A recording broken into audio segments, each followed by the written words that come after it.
Bueno, les decía, ahí estamos, les decía que tenía muchas ganas de charlar con Martín Guzmán. ¿Cómo andas, Martín? Gracias por tomarte el rato de venir a conversar un ratito con nosotros. ¿Todo bien? Todo muy bien y muchas gracias, Alejandro. Por favor, para saber un poquitito, sacame de allá, me asusto, me veo allá atrás en la pantalla grande. Ahí está, gracias, Torito. Ahora vamos a hablar un poco del día y de todo lo que está pasando económicamente. Quiero saber algo de vos. Yo pensé tenías 40, 41, pero perdón, ¿no? Tenés menos. ¿Cuántos años tenés? 38 acabo de cumplir. 38 recién cumplidos. ¿Y cómo es tú, antes de hablar de economía, aprovechar un poco y conocerte? ¿Sos de La Plata? Así es, soy de La Plata, crecí en La Plata, fui a la Universidad de La Plata, de Economía. Después, me fui a Estados Unidos. ¿Estudiaste economía dónde? ¿En UBA? En la Universidad de La Plata. Ah, estudiaste en la Universidad de La Plata. ¿Y de ahí te fuiste a Estados Unidos? A los 25 años me fui a Estados Unidos, hasta que volví ahora para tomar este cargo. Ajá. Igual iba y volvía mucho, pero bueno. Estabas viviendo, perdón chicos, si les pido un poquito de Betito, gracias hermanito, gracias, crack, compañero. En Estados Unidos, ¿dónde viviste? ¿Cómo fue tu vida allá? Bueno, los primeros 5 años estaba en una ciudad que se llama Providence, al noreste de Estados Unidos, cerca de Boston, lugar divino, Sí. donde en invierno hace mucho frío. Ahí estudié el doctorado, en la Universidad de Brown. Ajá. Y después estuve 7 años en Nueva York, en la Universidad de Columbia, ya trabajando, haciendo temas de investigación, O enseñando. sea, viviste mucho tiempo afuera. Viví 12 años casi afuera, sí, un tiempo largo, pero como te digo, venía muchas veces. Aquí 4 o 5 veces por año estaba en Argentina. Sí, pero viviste 12 años. Yo no sabía que habías vivido tanto tiempo. Te forma intelectualmente y te forma idiosincráticamente. O sea, no te puedo decir que tienes una cabeza americana, pero debes tener muchos amigos americanos y debes tener, no sé, no es que te quedaste todo el tiempo acá. No sabía esto, ¿eh? Pensé que te habías quedado 2 o 3 años en Estados Unidos. 12 años, pasaste tu juventud en Estados Unidos. Y de los 25 a los 37. Y sí, es un ambiente, además el ambiente universitario es muy diverso, gente de todo el mundo, es también muy enriquecedor para la vida. Che, ¿y tus amigos que estudiaron con vos? Ahora vamos a la economía, déjame aprovechar un minuto porque vos sabés que la economía es expectativa. Y como es social, ¿es una ciencia social? ¿La economía se toma como una ciencia social? Sí, absolutamente. Entonces es importante saber de nuestro ministro de Economía, porque tiene que ver también la expectativa, conocer un poco más quién es el que maneja la economía. Me parece que va conectado. Si no, yo fuese directamente al número, por ahí sería mucho más frío, pero sabiendo cómo pensás o la cabeza que tenés, también puedo entender un poco más cómo entendés la economía. Todos los que estudiaron con vos, tu generación, 37, 38, 39, empiezan a tomar lugares de poder en empresas, en multinacionales, en fondos, en organizaciones a nivel mundial. ¿Ya llegó esa camada tuya o todavía no accedió a los grandes lugares? Sí, todos van creciendo, están en distintos lugares del mundo, en Estados Unidos, en Europa, en América Latina, en distintos ámbitos, en el sector privado, en la academia, algunos más metidos en cuestiones de política económica, pero en general es un ambiente donde ya llegan grupos de gente que apuntan a poder hacer cosas que realmente impacten. Claro. ¿Y cómo llegás acá? ¿Era tu plan quedarte en Argentina? A ver, cuando gana Alberto Fernández, ¿vos ya te habían hablado de antemano o fuiste un jugador que fueron a buscar otra liga y viniste y te anexaste al equipo? ¿Cómo fue tu vida? ¿Vos pensabas esto o hasta ahora podrías estar en otro lado? Bueno, Alejandro, de hecho yo estudié economía por lo que es Argentina, ¿sí? O sea, yo entré en el 2001 a la facultad. Recordemos, el 2001 es un año muy duro. Es más, yo leí una de las tesis que vos presentaste para tu doctorado, no leí la tesis, pero estudiando sobre vos, creo que trabajaste una tesis sobre comprender los porqués de las crisis financieras. Exactamente, sí. Así es. O sea que el 2001 te hizo entrar a la facultad para entender un poco más lo que nos había puesto de rodillas como país. Sí, de hecho, parte de la secundaria estaba como más enfocado en la matemática, pero la realidad me terminó motivando a esto. Y bueno, ahora se da esta situación. Yo, digamos, siempre la economía argentina era mi centro, mi pasión, mi motivación. Perdóname, entonces, fíjate qué loco lo que se produce, Martín, con vos, porque hay como un cierre de camino hasta, te diría, desde tu psicología. O sea, vos empezaste a estudiar economía porque te movilizó que Argentina estaba hecha bolsa. Y sos ministro de Economía en una pandemia. Si te lo pones a pensar, cuando vos estás y pensás esto en la soledad de tu casa, cuando estás, viste, cuando uno se ducha, que piensa cosas así.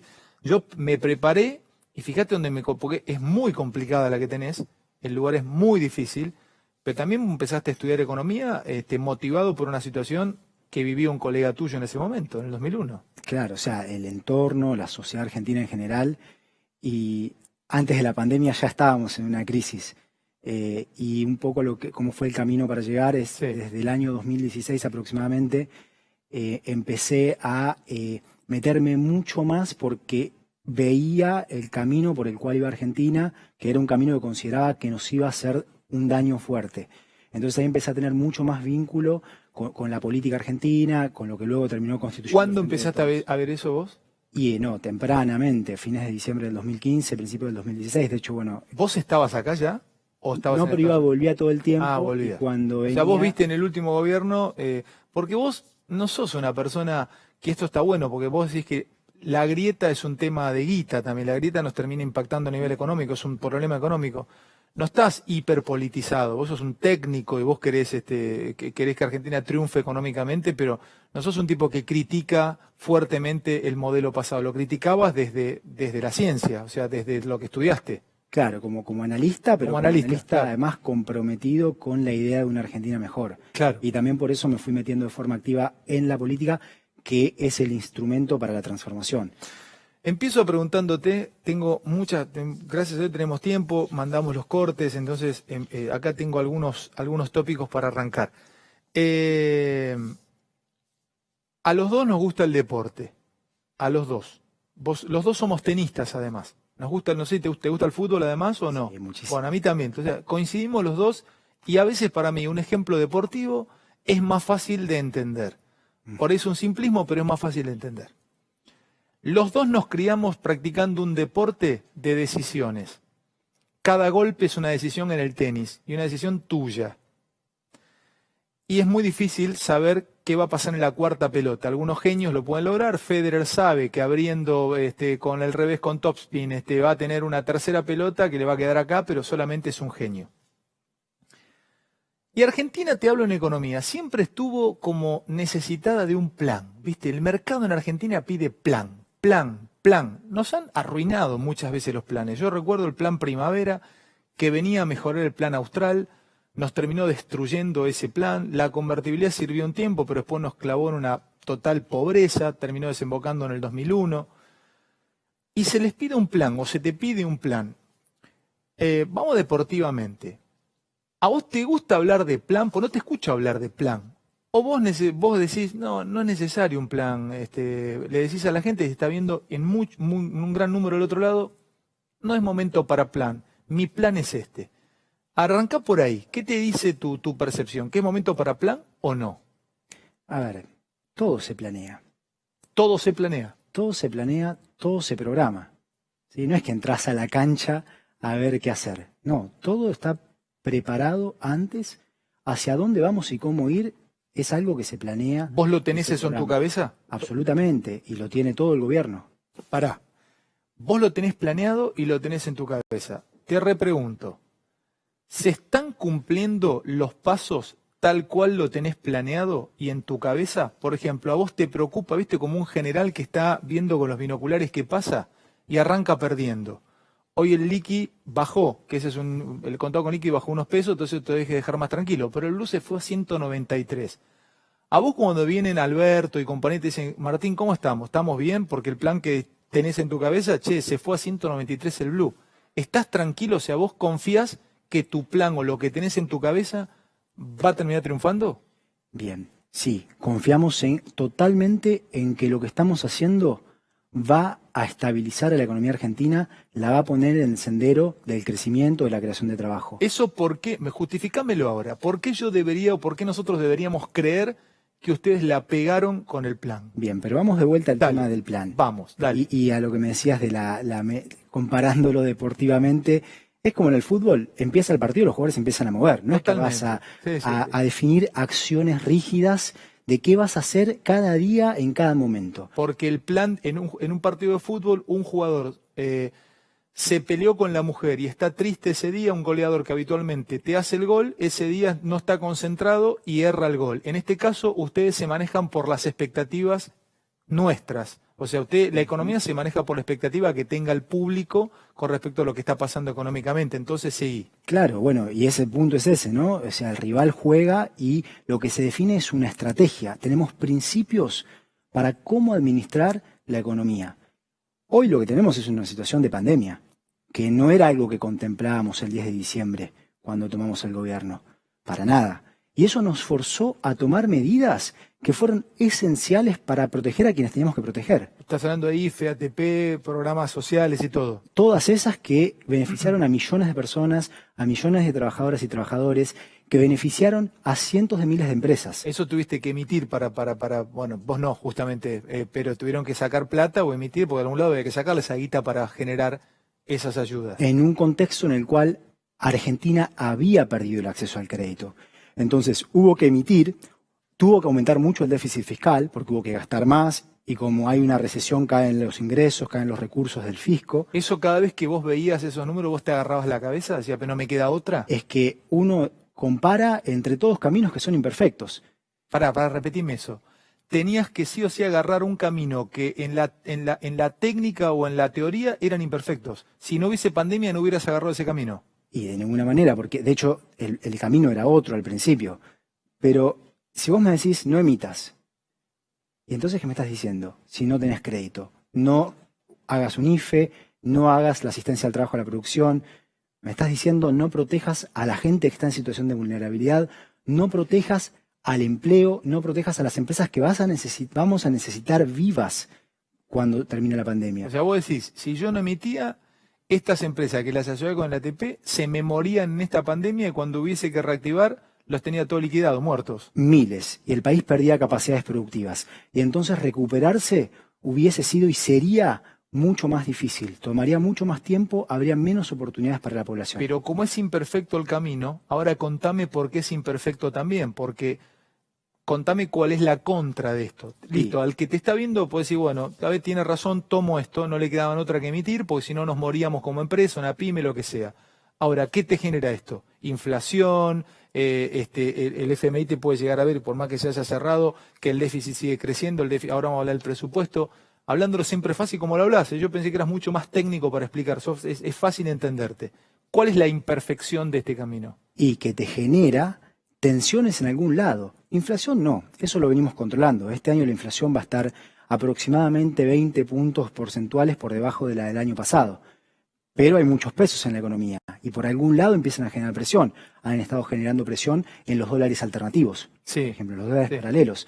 Pero nosotros comparamos entre alternativas y preferimos esta porque es la que consideramos la mejor. O sea, vos sabías que tomando este camino esto iba a pasar, o sea, lo tenías visto. Y sabemos que hay consecuencias, por supuesto, pero consideramos que era lo que teníamos que hacer, que era lo que debíamos hacer para proteger a quienes debíamos proteger. A ver, sigamos ahora otro punto, expectativa, porque vos querés cerrar con el tema del plan. No, te quisiera decir Sí. algo del plan porque Sí. dijiste algo que es muy interesante. Los tres nombres que diste. Plan Primavera. Austral y convertibilidad. En realidad es Austral, Primavera y convertibilidad. Ahora- El Austral trató de generar un poco de expectativa económica, no funcionó, vino el plan Primavera, había elecciones, perdieron las elecciones legislativas, los terminó casi volteando y bueno, después finalmente se adelantó el gobierno y vino Menem con la convertibilidad. Ahora, fíjate una cosa. ¿Esos son planes económicos o son elecciones de regímenes cambiarios? Repetime la pregunta. Lo que nombrás, ¿son realmente planes económicos para cómo se maneja la economía como un todo? No, ¿O es la eran elección de un régimen del no. tipo de cambio? Era en régimen de tipo de cambio, el Austral se había fueron todas devaluaciones o depreciaciones en ese caso del peso del Austral con respecto al dólar o del peso con respecto al dólar. Sí. Y ahí vamos entonces a lo inicial, a lo del plan. Nosotros tenemos una definición de cómo manejamos la política cambiaria, qué hacemos con el peso contra el dólar. Lo tenemos muy definido, solo que no le ponemos un nombre. ¿Para qué le vamos a poner un nombre? ¿No le querés poner Y al mismo- devaluación? No, que eso no viene pasando. Lo que viene ocurriendo es que Depreciación le querés poner. depreciación de la mano de la inflación. Explícame, pero pará, semánticamente, ¿cuál es la definición, la diferencia entre depreciación y devaluación? En realidad, la diferencia casi que tiene que ver con el uso que se le da a la palabra. Cuando se habla de devaluación, usualmente se está refiriendo a un salto repentino, de golpe, sube el La dólar. depreciación es más lenta. Y la depreciación la va llevando. ¿Ok? Pero entonces, por un lado, los planes que me mencionás no son planes económicos, son elecciones de régimen cambiario. Y por otro lado, lo que te digo es, cuando empieza el partido, las cosas se mueven, ¿sí? Entonces, atarse rígidamente a algo, decir, voy a hacer en este momento esto y la economía de acá a 5 años va a estar en este lugar, mucho sentido no tiene. Las veces que se hizo eso, no sirvió para nada. O sea, Martín, escuchá, porque esto es neuménico en la charla, central. Pues yo te escuché esta mañana y te escuché en varias notas o declaraciones que no van a devaluar. Sí va a haber una depreciación del peso por inflación con respecto al dólar. O sea, vamos a seguir viendo que el peso va perdiendo. Pero lo que pasa, Martín, que se te puede creer, pero lamentablemente estamos en Argentina, no me lo estás diciendo en Noruega o en Bélgica. Vos sabés, vos tenés 38, yo 49. Tus viejos y los míos se comieron 5 piñas ya con devaluaciones en la historia argentina. Entonces, el que nos está viendo del otro lado dice, pero ¿cómo te creo, Martín? Bueno, sí, ya nos pasó, hermano. A ver, veamos por qué. Dale. ¿Por qué hay que creerlo? Esta vez. Esta vez y hay otras veces en que tampoco ha habido devaluaciones. Esta respuesta que vas a dar es clave. Te está viendo mucha gente y hasta te podría decir que en algún punto te ve el mercado. Claro. A ver, ¿por qué esta vez debería creerte aquel que te ve que no vas a devaluar? Bien, primero la respuesta es porque tenemos con qué evitarlo. Pero vamos al punto de cuándo los países devalúan. A ver. ¿Cuándo devalúan? Cuando se quedan de golpe, que no tienen dólares, porque o tienen que pagar mucha deuda externa, o importan más de lo que exportan, ¿sí? La balanza comercial, lo que le vendemos al mundo es menor que lo que le compramos al mundo, ¿sí? Dale. Y además no hay nada para controlar que los pesos vayan al dólar. ¿Ok? Eso hoy no nos pasa. Anda despacio. Pagos de deuda no tenés. La reestructuramos. Dale. La reestructuraste y no te van a romper, perdón la expresión, las pelotas porque no des el déficit en baje de lo que los tipos te pidan, no. Casi no hay pagos. El año que viene prácticamente son cercanos a cero los pagos de deuda. Bueno, ok. Entonces, el primer punto, no te vendrían a pedir que no tenés pago, no necesitas dólares para pagar. Correcto. Segundo punto, me estás hablando de que podría ser porque se necesita mucha... Bueno, ese sí podría ser. Que haya una reactivación y necesiten dólares los productores acá y ahí te irían a chupar los dólares. Ay, pero ahí estaríamos en el mundo en donde la economía está creciendo y eso es hacia donde apuntamos. Pero hoy tenemos superávit comercial robusto, alrededor de 12.000 millones de dólares. ¿Qué es el superávit comercial? Explícamelo fácil y dame ejemplos de superávit comercial. Un país tiene relaciones de comercio con el resto del mundo. Dale, sí. Le vende productos al resto del mundo y le compra productos al resto del mundo. ¿Y nosotros cómo estamos hoy con el resto del mundo? Hoy le estamos vendiendo más de lo que le compramos. La diferencia da aproximadamente, para este año va a dar 12.000 millones de dólares.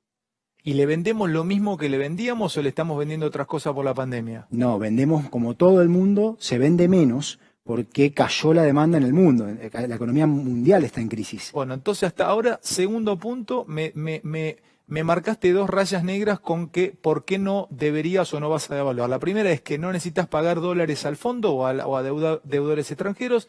El segundo es porque, bueno, en realidad tenés superávit en balanza comercial.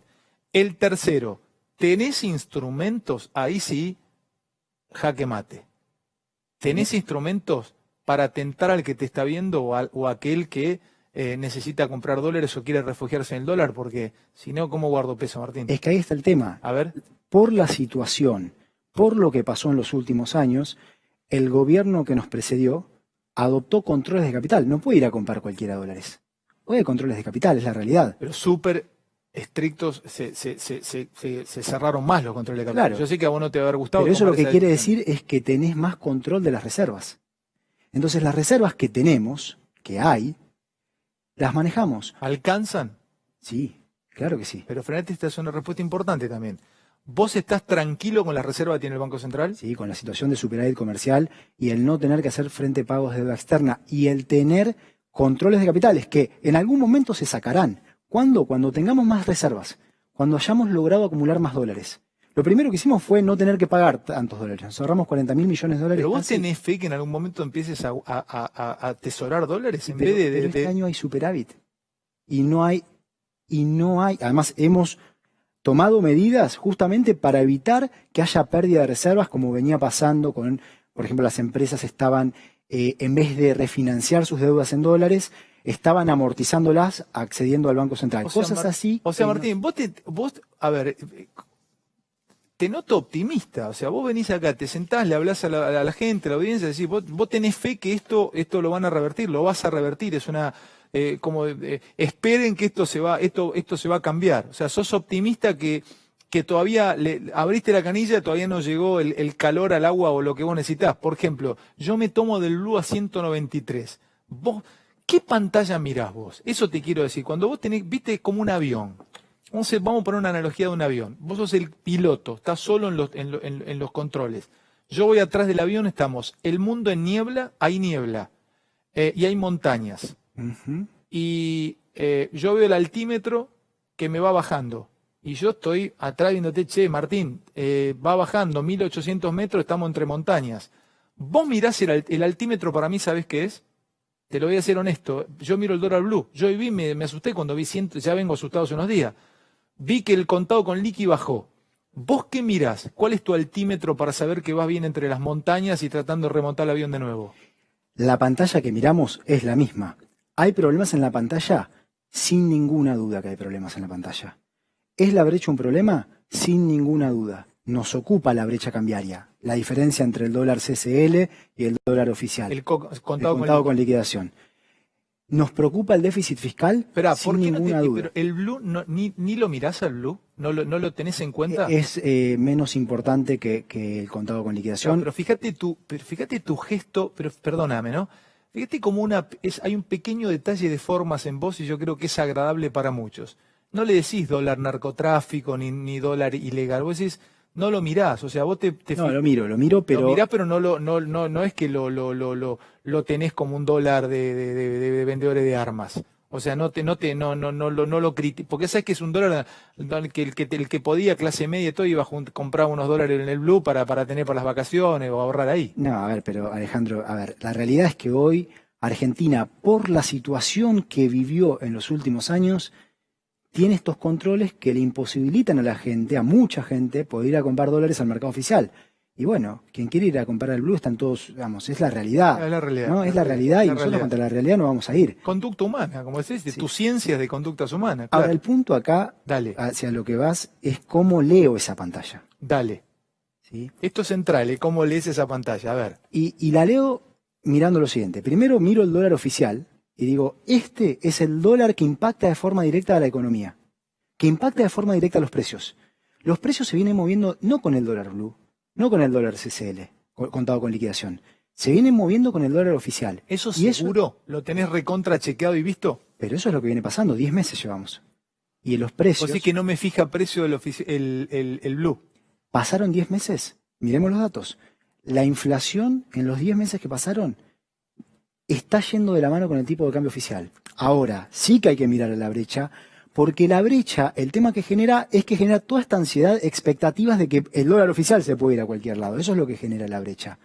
Pero cuando yo leo la pantalla y leo lo que te digo en el frente de las reservas, de los pagos de deuda externa... El mercado tiene cierto nerviosismo con eso y vos te plantás acá... Y yo le digo al mercado y le digo a la gente, la política cambiaria, cómo se va a mover el dólar contra el peso, va a seguir siendo la misma que venimos manteniendo. ¿Por qué? Porque tenemos con qué. Porque nada ganaríamos devaluando. Porque devaluar no es una solución. No es una solución porque a lo que lleva es a más inflación. Y si hay más inflación, el poder adquisitivo del salario es menor. La gente va a poder comprar menos cosas. Va a estar peor y va a haber menos demanda y los negocios van a vender menos. Y las empresas van a producir menos. Entonces la devaluación no es la solución. Y como hoy tenemos con qué, eso no lo vamos a hacer a pesar de la brecha. Ahora, déjame hablar de la brecha un poco. De la brecha entre el contado con liquidación y el dólar oficial. ¿Qué es el CCL? Ese es el tema. ¿Qué es el CCL? Vos es que hablamos, bajémoslo a tierra, porque hablamos de contado con liqui, hay mucha gente hasta ahora viendo el programa, o sea, hasta a mí me pierde, es un dólar financiero, es un dólar, no sé, lo usaban los fondos para sacar la guita, estaba acá adentro, se compran pesos y te lo cambian en dólares afuera, tenés que tener un broker, no sé qué es el CCL. Ahora, te das cuenta que eso, que así como vos me decís, no sé qué es el CCL, hay millones de argentinas y argentinos que no saben qué es el CCL. Lo sé, pero si me tomaras una prueba de qué es el CCL, me sacaría un 5, un 6, no me sacaría un 10. Pero hay millones de argentinas y argentinos que no saben lo que es el CCL y está bien, porque vamos, es algo muy sofisticado, pero eso se pone todo el día en el centro de la escena y empieza a generar esta ansiedad. ¿Qué es el contado con liquidación? ¿Qué es? Es un mercado para transacciones financieras. ¿Y qué le ha venido pasando a Argentina? En el año 2016 empezó a haber mucha entrada de capitales, de dinero, de dólares, no a la economía real, no a invertir en una fábrica que genere empleo. Templeton o BlackRock o cualquier fondo entraba y... No le vamos a poner nombre. Dale, no le ponemos un nombre, ¿sí? dale. Pero Perfecto. mucho de esto entraba a obtener un retorno de corto plazo, a especular. ¿Qué estaba pasando? ¿Te acuerdas de las Levax? Sí. Bueno, las Levax eran un instrumento que te daba mucho interés y que entonces lo que hacías era, me traigo dólares al país, Argentina, traigo dólares de afuera, los cambio por pesos e invierto en una Levac. Y después lo vuelvo acá, me llevo un retorno porque pagaba mucho interés. Una vez que cobré esa tasa de interés alta, lo vuelvo a pasar a dólares y me lo llevo. Y eso se iba haciendo todo el tiempo así, la famosa bicicleta financiera. ¿Qué pasó en el 2018? Se cerraron, no puedes sacar más los dólares. Eso fue en el 2019, pero en el 2018 cambiaron las expectativas. El mundo, esta gente dejó de creer en que el modelo económico del gobierno anterior iba a funcionar. Se acabó. Esto no anda. Para entenderte, entonces podría estar habiendo mucha salida de dólares de fondos que quedaron con guita adentro. Ahí está, ahí llegó a eso. En el 2019 se ponen estos controles, no se pueden ir por el tipo de cambio oficial. ¿Por qué hace el gobierno anterior? ¿Por qué toma esa decisión? Esto lo decidió Macri. Claro, y se entiende, porque si no, justamente entendieron en cierto momento, después de una devaluación brutal, que más no se podía, que había que cuidar ese tipo de cambio. Entonces esos fondos ya no pudieron salir por ahí. Y en volúmenes pequeños han ido saliendo, han ido goteando en este mercado que se llama contado con liquidación, que no es un mercado para la economía real. ¿Cuánto te gotea? Y son 30 millones de dólares por día que se operan. Para la macroeconomía eso no es relevante. Entonces, tenés salidas por ahí, y en un contexto de expectativas como... 30 millones de dólares por día te gotea ¿cuánto? En 10 días te goteó 300, en D te goteó... Y en un mes 650. Por eso te gotea eso 1000, no te puede llegar a gotear 1.000 millones de dólares al mes. Pero no hay pérdida de reservas. Es que hay alguien que está dispuesto a cambiar hoy 169 pesos por un dólar. Entonces no le tenés que dar ni siquiera bola a eso. No, ¿sabes por qué sí le damos mucha bolilla? Es por lo que generan las expectativas de la gente, de las empresas. Ven esa brecha alta y dicen puede haber problemas en el oficial. O sea, está claro, vos acá lo que me estás dejando en claro es que vos hablás sobre expectativa. Venís, te plantás, le decís al mercado y al sistema, señores, no vamos a devaluar, no nos sirve, a mí no me sirve.